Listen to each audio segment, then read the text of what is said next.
रात लंबी थी, लेकिन नक्श और अनिका की आंखों में नींद नाम की कोई चीज नहीं बची थी।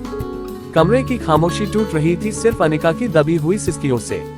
नक्श उसके कंधे पर हाथ रखकर बोला, डर मत, वो अब कुछ नहीं कर पाएगा, मैं हूं ना हमेशा।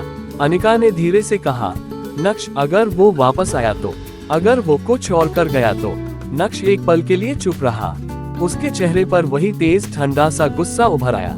आने दो, इस बार भागने नहीं दूंगा उसको। लेकिन दोनों नहीं जानते थे, विवान सिर्फ वापस आने वाला नहीं था, वो पहले से ही लौट चुका था।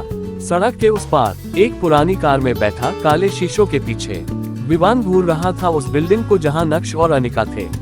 उसके हाथ में नया फोन था और आंखों में बदले का वो खामोश जहन जो किसी भी हद तक जा सकता था। वो खुद से फुसफुसाया, तुम दोनों ने मेरी दुनिया बर्बाद की है, अब तुम्हारी बारी है। अगली सुबह नक्श किचन में चाय बना रहा था। अनिका भी थोड़ी संभली हुई लग रही थी, लेकिन आंखों के नीचे नींद की कमी साफ थी। तभी नक्श के फोन पर मैसेज आया, एक अनजान नंबर से, मिसिंग समथिंग, साथ में एक फोटो। रात की, जब नक्श और अनिका घर में थे, लेकिन फोटो बाहर से ली गई थी, मतलब कोई घर के बाहर था। नक्श के होंठ भींच गए। चाय का कप उसने धीरे से रख दिया। ये वही है। अनिका डर गई, तो वो घर के बाहर था। पूरी रात नक्श ने तुरंत खिड़की के पर्दे हटाए, चारों तरफ देखा, कोई नहीं था, लेकिन विवान वहीं था, थोड़ा दूर छुपा हुआ, अपने फोन की स्क्रीन पर सब देखता हुआ। उसकी धीमी हंसी गूंजती रही। उधर अनिका का डर बढ़ता जा रहा था। वो धीरे धीरे बोली, नक्श वो सिर्फ हमें देख नहीं रहा, वो हमें खेल की तरह चला रहा है। नक्श ने उसकी बाह थाम कर कहा, खेल अब मैं चलाऊंगा, तुम बस मेरे पीछे रहो।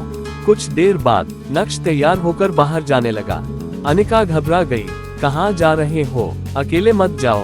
नक्श ने उसकी आंखों में देखकर कहा, विवान को ढूंढने, ये खत्म करना पड़ेगा, वरना वो हमें चैन से जीने नहीं देगा।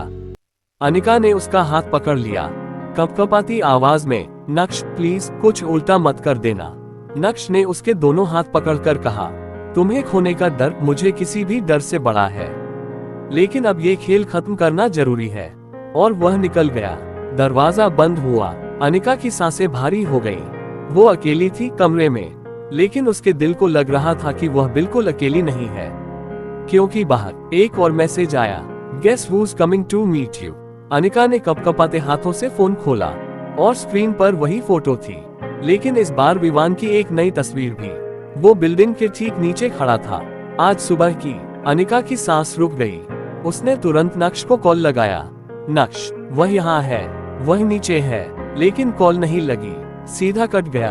उधर नक्श सड़क पर आगे पहुंच चुका था, लेकिन उसके फोन पर नेटवर्क नहीं था। वह बार बार कॉल करने की कोशिश कर रहा था, लेकिन कोई सिग्नल नहीं। तभी एक काला बाइक हेलमेट पहने आदमी उसके सामने से तेज निकला और बाइक की पिछली सीट पर विवान बैठा था। उसने बाइक से मुड़कर नक्श को देखा और बस हल्की सी मुस्कान दी, जैसे कह रहा हो, तुम देर कर चुके हो। नक्श चीखा, VIVAANNN, रुको, लेकिन बाइक हवा की तरह निकल गई। विवान अब नक्श की तरफ नहीं, सीधे अनिका की तरफ जा रहा था। और पार्ट 11 यही खत्म होता है।